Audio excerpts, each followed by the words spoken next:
3, 2, 1, 5 febbraio, 3 sorelle che già ridono, non hanno detto niente, ma è così perché è gente che sta bene, no? Gente che si alza alle 4 di mattina, viene qua nel bar, che non dorme, no? Pensionati non dormono, neanche io ogni tanto, ma comunque 7.30, la barza delle 7.30. Oggi dedichiamo all'amico che abbiamo di fronte, che era un ex maresciallo,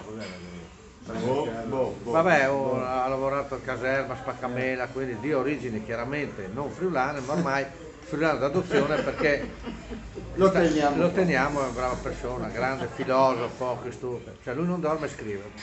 Grandissima persona, conosciuto nel bar come sono le migliori conoscenze che si fanno, a parte il titolare Marco. Comunque, barzellettina che gli sarà capitato. Allora, Spaccamela, inverno, c'era neve, allora il capitano generale, comandante fa, adesso tutti nudi, via, tutti nudi nel piazzale Pia, della Zabarella, tutti nudi via. Passa in rassegna per vedere anche Alpini erano Alpini, no? Allora arriva lì fa, gli dà un sberlone a uno, pum, e gli fa, hai sentito dolore? Signor, no signore, perché? Perché sono del 5° reggimento Alpini e non ho paura di niente. Bravissimo, passa davanti, prende la rincorsa, dà una slavinata, un'altra, pum!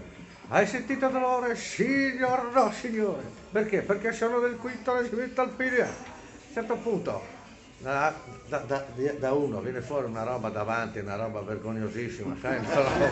Prima fila viene fuori, prende la rincorsa e dà un cazzo, boom! Hai sentito dolore? Signor, no signore, perché? Perché non era il mio, era di quello dietro. Allora,